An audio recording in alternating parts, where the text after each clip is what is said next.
So, I want to talk about what happens when you surrender into the spiritual awakening and you begin to trust in the divine to lead you. So, in the beginning, it's just making a conscious decision that I am surrendering into this. I am going to allow the spiritual awakening to take me and to divinely guide me. In the beginning, you don't really even know what that means and what that entails. But just in bringing that consciously to the surface and saying, okay, I surrender, take me, guide me. As soon as we do this, it seems like we begin to be and allow ourselves to be led.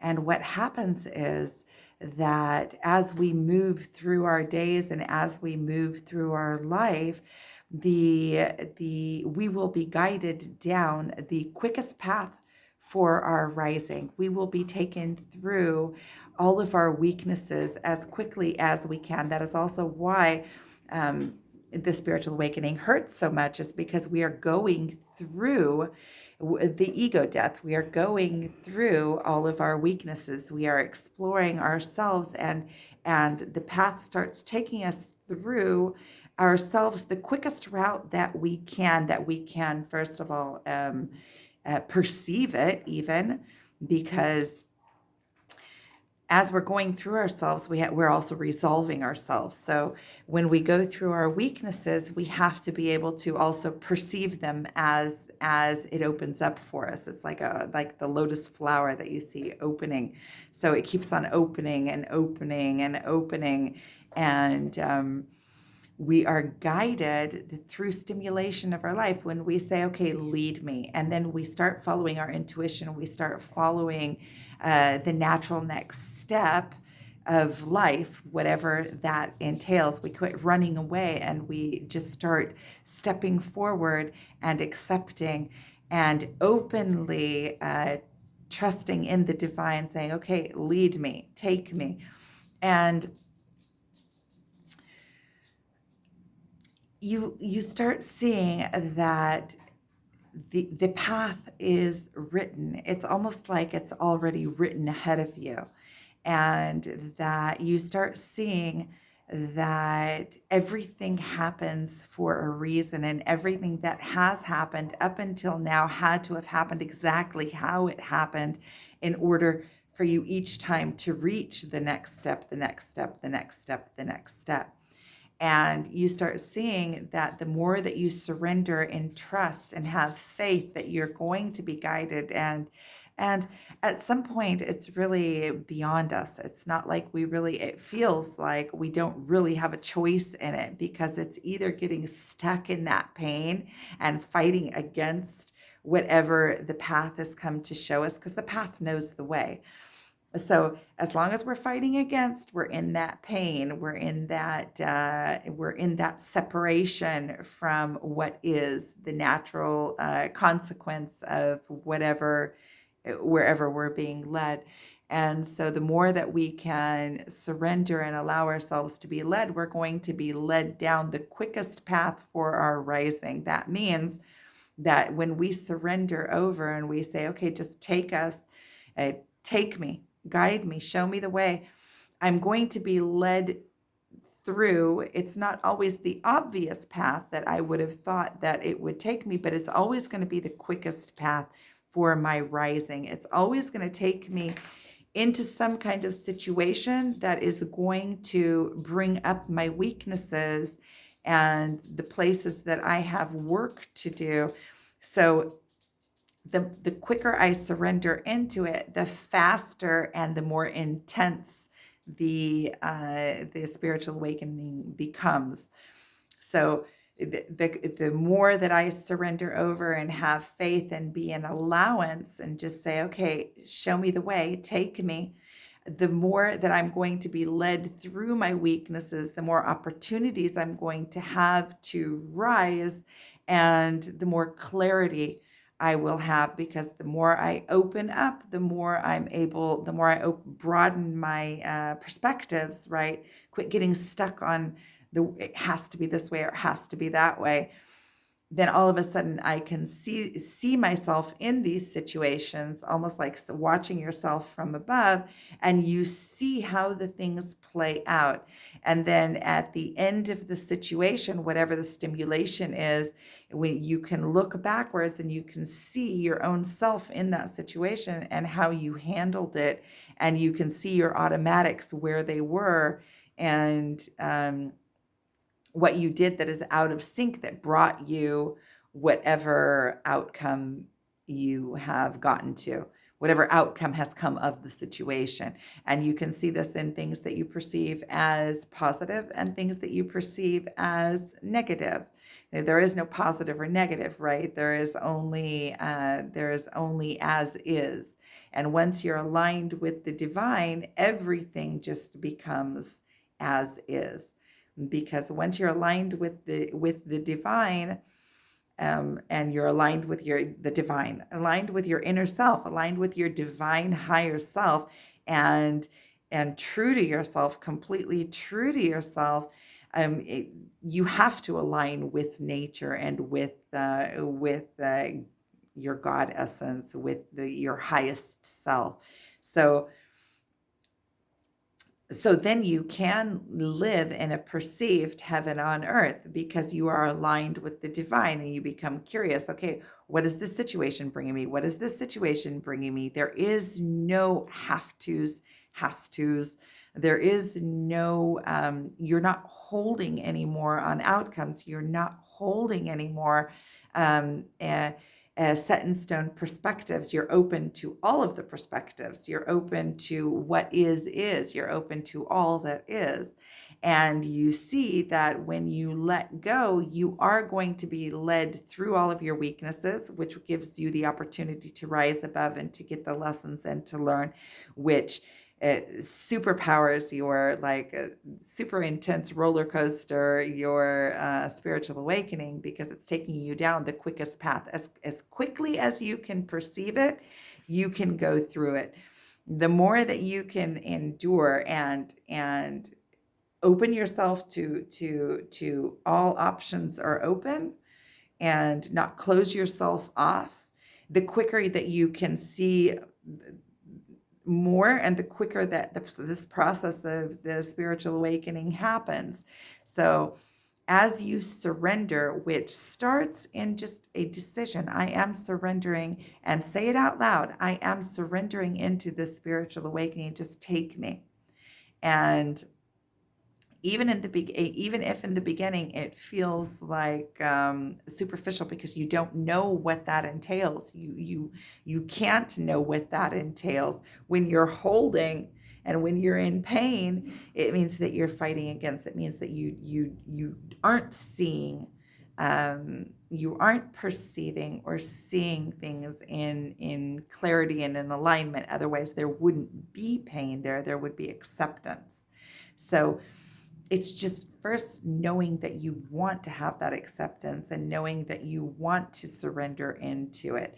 And then slowly you can feel yourself letting go, letting go, letting go, because there's only so long that you can fight against, or you can sit in that pain. And as long as, our mind is of the ego, but it is also our tool that helps our mind and our emotions are linked together. And when you can sync them together, then you have inner balance, and you can correct your belief system, which is your perspective, right? What is your belief systems? They're beliefs that you continue to think, and that you continue to think them so often that it's already an automatic. You start basing your life in those mindsets. For instance, I'm going to think of something personal about me, which is the scarcity mindset, right?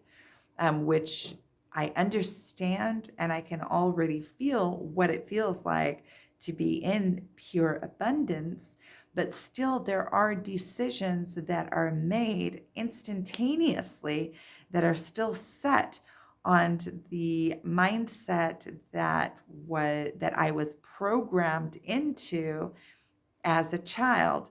And now, slowly, I'm starting, as I'm releasing that mindset and I'm trusting in providence. You do your God's work, you come into do your God's work. I know that sounds very religious, but it's not. It's coming from a place of of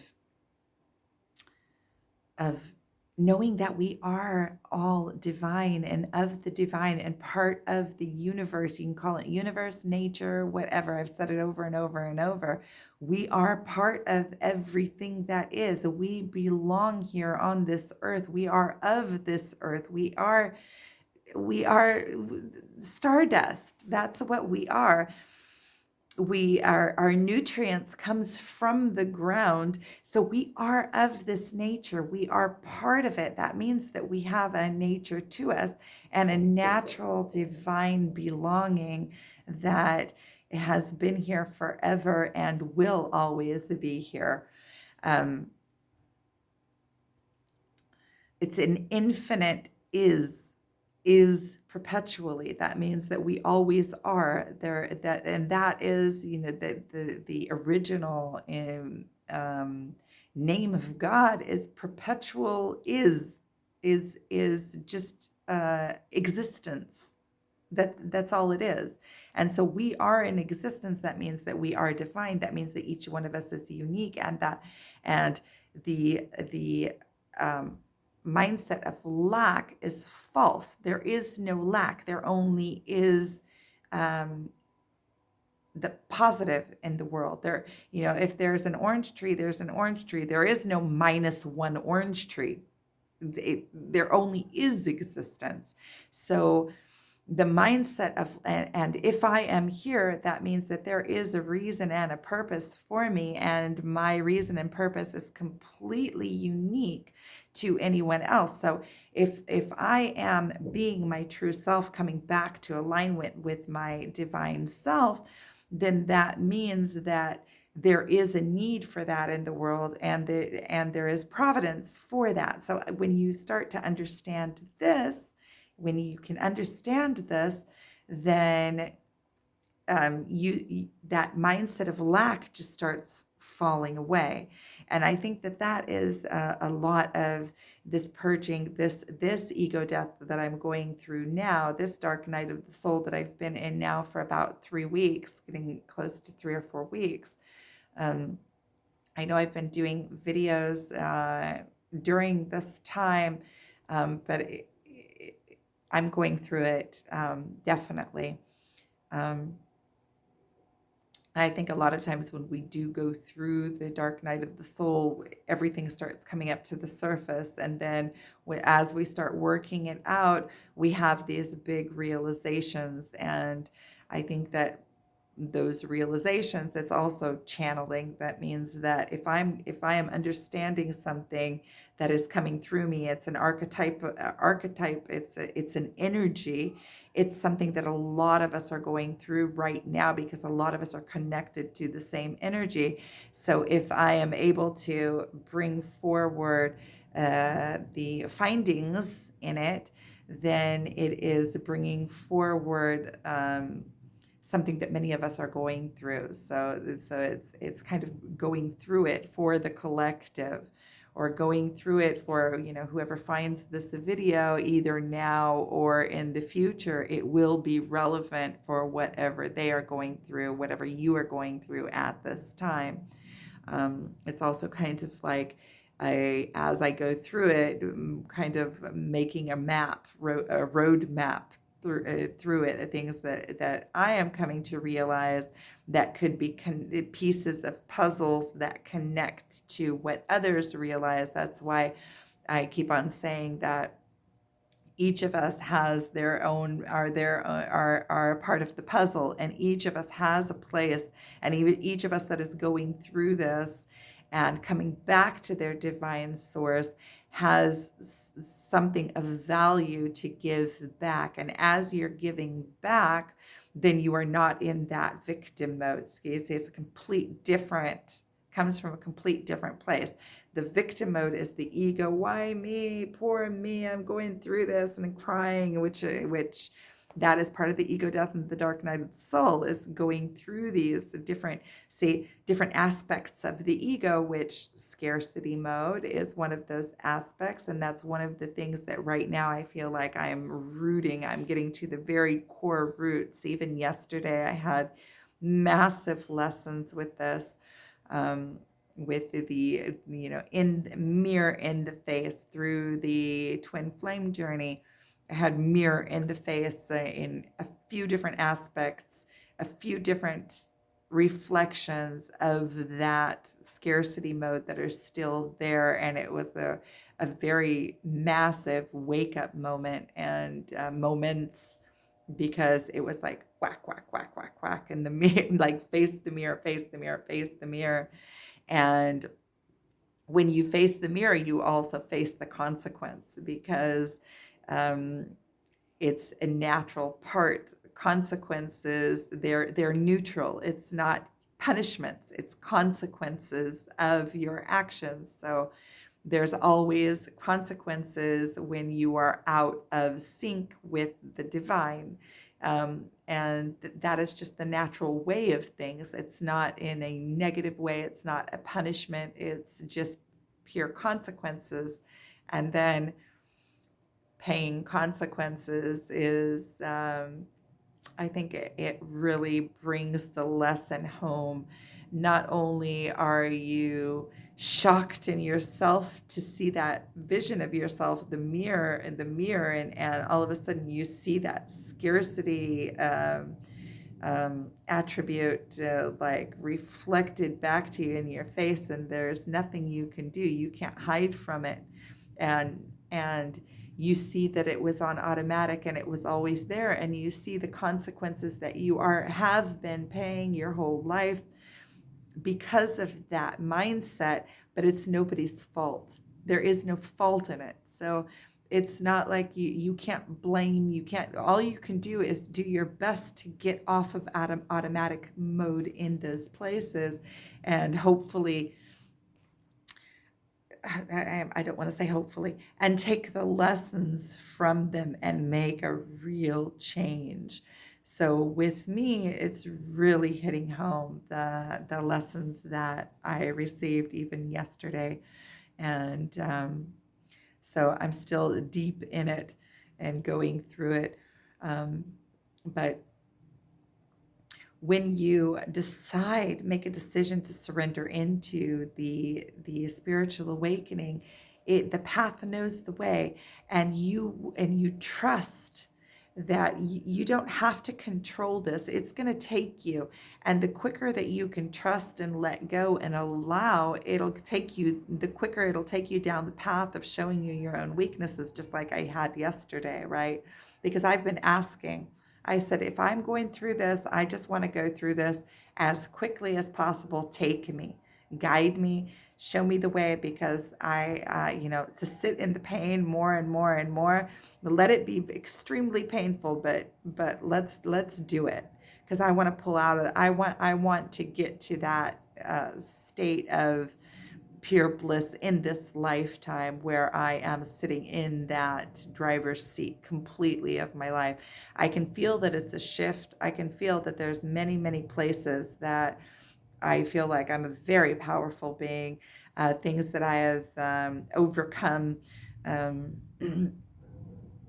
even just speaking and making videos, for me, like I've said before, I shied away from cameras for probably at least a couple of decades, where I barely even have pictures of myself.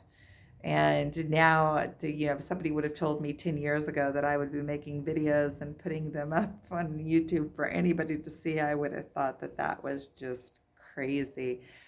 So even that in itself is a major stepping stone. And I want to encourage you that when you start to do it, it just becomes second nature. It becomes easy. It's just like learning how to use a muscle. When you use a muscle, You train it to be strong, and it's just like that. That's why I'm pulling myself to through my own boundaries again and again and again, on this spiritual awakening. So it's just surrender, allow yourself to be taken, trust the path is going to take you on the quickest route. When you surrender, the path takes you. It's going to be a bumpy ride because all of a sudden you're open to see. It's going to take you down the quickest path. It's going to take you through all of your weaknesses so that you can toughen up, right? In order to toughen up, you have to go through those weaknesses. You have to be able to see them. That means that you have to have some kind of stimulation in your life that is going to allow those situations to come in. So it's just keep in motion, do the obvious next step, push yourself, you know, push yourself, but also follow your intuition. Follow your intuition. Your intuition is there to guide you. It will take you. And be easy on yourself. Be easy on yourself. Everything is exactly as it needs to be. And you will go down this path at the exact rate that you can comprehend and allow it and do the repair or do the work, the internal work. So trust that in any case, you're exactly where you need to be. So I'm sending you guys so much love. Thank you so much for watching.